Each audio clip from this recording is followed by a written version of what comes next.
Assalamualaikum warahmatullahi wabarakatuh. Selamat pagi pemirsa Trans 7. Asana Ensiklopedia Islam Dunia pagi ini kembali hadir ke hadapan Anda. Selain berbagi pengetahuan, juga saling mengingatkan dalam kebajikan. Tahukah Anda bahwa penjelajah dunia sebelum Columbus dan Marco Polo adalah seorang Islam? Seorang ilmuwan yang mencari Tuhannya hingga ke pelosok bumi. Pemirsa, inilah Ibnu Battuta.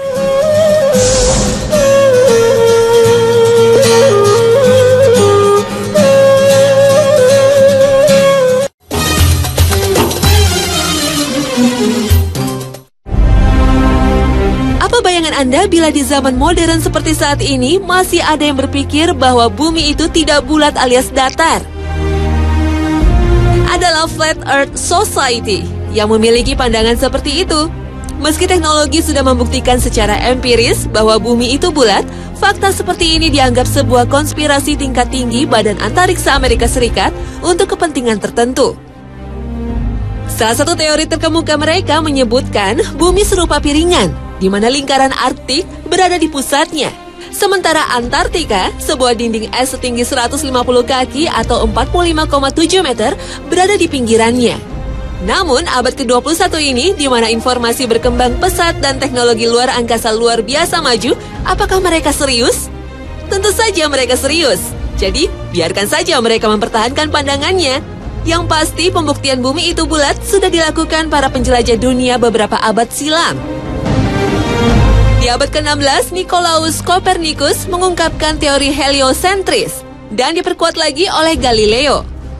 Keduanya sepakat tata surya berpusat kepada matahari dan bumi itu berbentuk bulat. Namun jauh sebelum Copernicus dan Galileo, para sarjana muslim pada abad ke-9 Masehi telah menyatakan bahwa bumi bundar seperti bola.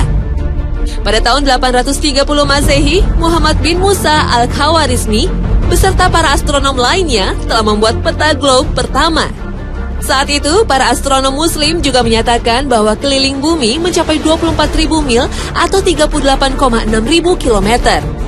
Hanya berbeda 3,6% dari perkiraan yang dilakukan para ilmuwan di era modern.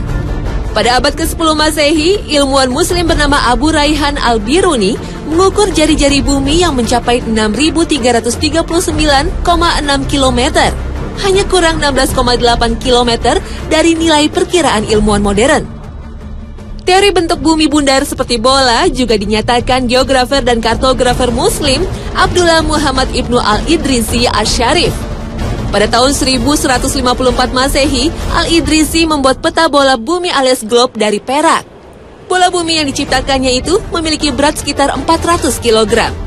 Ibnu Taimiyah juga berpendapat bumi bulat dengan melandaskannya pada Al-Quran Surat Az-Zumar ayat 5. Allah Subhanahu wa Ta'ala berfirman, Dia memutarkan malam atas siang dan memutarkan siang atas malam.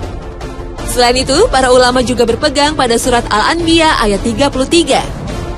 Allah Subhanahu wa Ta'ala berfirman, dan Dialah yang telah menciptakan malam dan siang, matahari dan bulan. Masing-masing dari keduanya itu beredar atau falak di dalam garis edarnya. Kata falak dalam ayat itu, menurut para ulama, berarti bundar. Meskipun terlambat dibanding cendekiawan muslim, pemikiran Copernicus dan Galileo telah mendorong orang-orang Eropa untuk mengarungi lautan mencari daerah baru. Di antaranya Marco Polo yang menceritakan kisah petualangannya ke arah timur dalam bukunya yang berjudul Imago Mundi yang artinya citra dunia, dan Il Milline yang berarti sejuta keajaiban. Pada kedua buku ini dijelaskan tentang kekayaan yang melimpah di negeri timur yaitu Cina dan Jepang. Marco Polo telah menempuh perjalanan 8.050 km dalam petualangannya.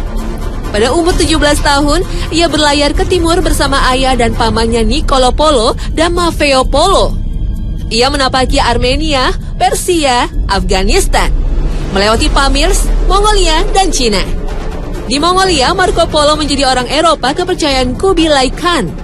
Marco Polo menghabiskan perjalanannya ke jalur sutra selama 24 tahun sebelum kembali ke Italia. Selain Marco Polo, ada Vasco da Gama dari Portugis yang melakukan ekspedisi di tahun 1497 menyusuri sepanjang pantai Afrika Barat dan Timur menuju Samudra Hindia dan Laut Arab. Vasco da Gama tiba di Kalkuta pada tanggal 22 Mei 1498. Ia mendirikan pos perdagangan, membeli rempah-rempah untuk dikirim ke Portugis, dan sebagian dijual ke negara-negara Eropa lainnya.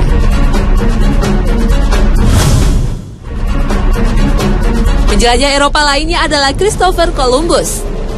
Pada tanggal 3 Agustus 1492, dengan menggunakan 3 buah kapal yaitu Santa Maria, Nina, dan Pinta, Columbus mulai berlayar mencari sumber rempah-rempah di dunia timur. Setelah berlayar lebih dari 2 bulan mengarungi Samudra Atlantik, sampailah Columbus di Pulau Guanahani yang terletak di Kepulauan Bahama, Karibia. Ia merasa telah sampai di Kepulauan Hindia Timur yang merupakan sumber rempah-rempah. Ia menamai penduduk asli di kawasan itu sebagai Indian. Terhitung 4 kali Columbus bersama Amerigo Vespucci berlayar dalam rentang waktu 1492 hingga 1504. Mereka dianggap telah menemukan benua baru yang diberi nama Amerika.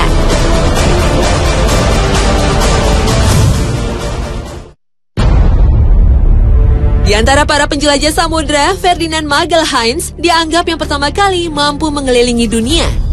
Pada tanggal 10 Agustus 1519, Magelhaens berlayar ke barat didampingi oleh Kapten Juan Sebastian Delcano dan seorang penulis dari Italia yang bernama Pigafetta.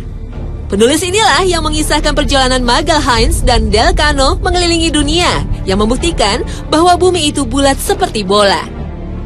Pada tahun 1520, setelah menyeberangi Samudra Pasifik, sampailah rombongan Magelhaens di Kepulauan Massawa. Kepulauan ini kemudian diberi nama Filipina, mengambil nama Raja Spanyol Philips II. Dalam suatu pertempuran melawan orang Mactan di tahun 1521, Magelhaens terbunuh. Akibat peristiwa itu, rombongan bergegas meninggalkan Filipina, dipimpin oleh Sebastian Delcano menuju Kepulauan Maluku. Magelhaens dianggap sebagai orang besar dalam dunia pelayaran, karena menjadi orang yang pertama kali berhasil mengelilingi dunia.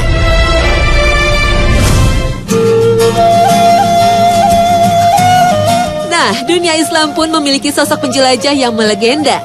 Perjalanan panjangnya melebihi para penjelajah Eropa. Berikut ini kisahnya.